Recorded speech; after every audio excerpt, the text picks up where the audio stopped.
Recently came out that Britney Spears at one point was pregnant with Justin Timberlake's baby way back in the day, and that Justin Timberlake was not ready to have a baby, so he forced her to have an abortion. And that's a lot like saying a vegan was forced to kill a raccoon by gun because the raccoon wouldn't stop tearing up their trash. It's like, it's crazy. It's crazy. So let's get right into this video. She does a really good job of pointing out, just reading through this article and pointing out what Britney Spears' words had to say for this whole ordeal. She said that to this day, abortion is one of the most agonizing things that she had ever experienced in her entire life. And the reason that she had to go through that is because supposedly Justin wasn't ready to be a father. She actually said that it was a surprise, but for her, it wasn't a tragedy.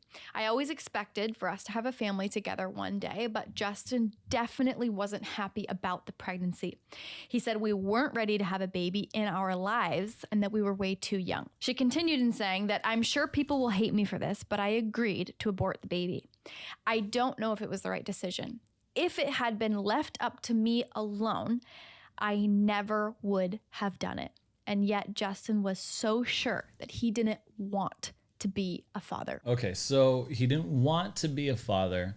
That's the main reason.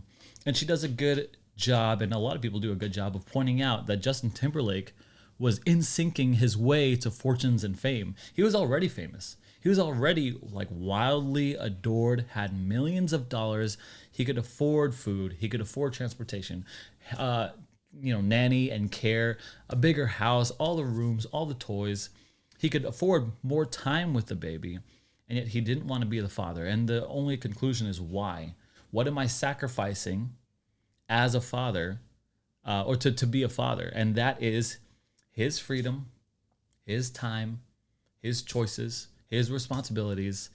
Ultimately, it's drawn to his convenience.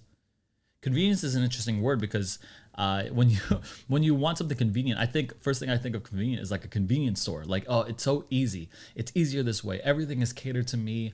I want to be able to do what I want to do when I want to do it, and with no restrictions available on me, no responsibilities anywhere. This whole Peter Pan little boy syndrome. I'm not ready to be a father. I'm not ready to assume responsibility over another human being.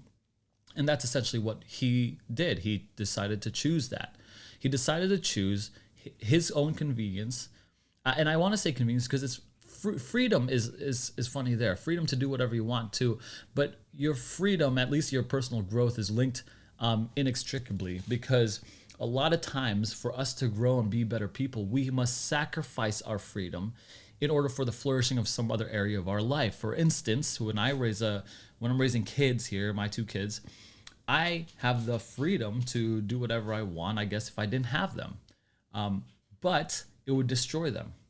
And if I was with my wife and I have freedom to go do whatever I want, but it would destroy her if I started dating some other girls. You see, your freedom here is sacrificed because there's a greater need and a love and a dedication to other people rather than to yourself.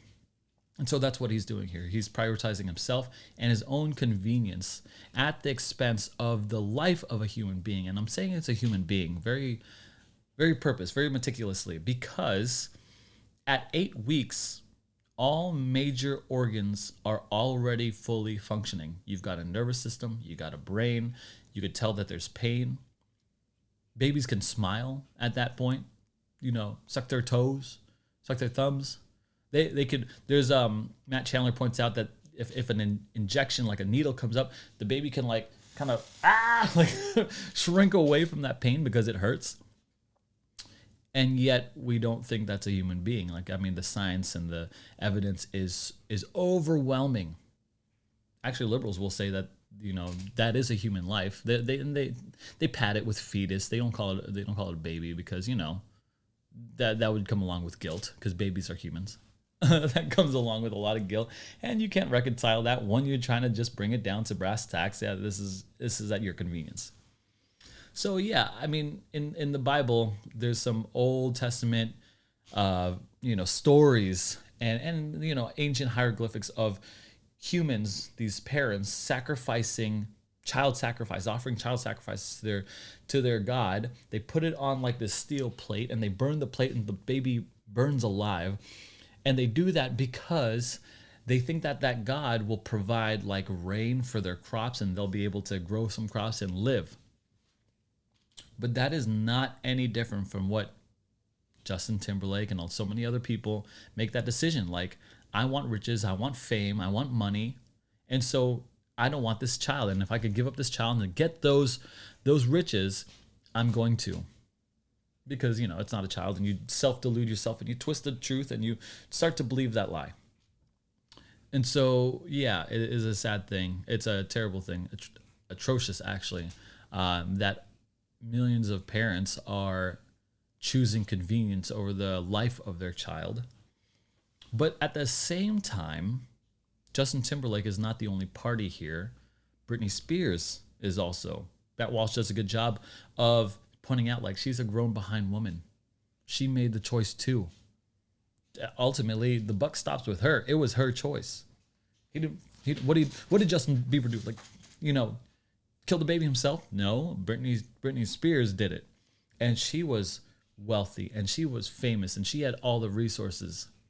And she said that this was still one of the most traumatizing things that she ever had to do in her whole life. Maybe her life would have taken a different direction if she wouldn't have had this abortion. A lot of people suffer from, you know, a lot of that trauma that comes along with that, because you freaking know that is a human being in there.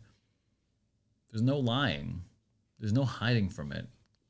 It's a lot. It's a big deal. And the potential of it too. Like, could you imagine like in 10 years having little girl, little boy talking back to you? Yeah, it makes me sad. And it's crazy because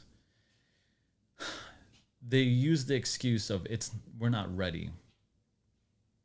And that's a crazy point. People have made beautiful children who've grown up to be like incredible adults and human beings to this world.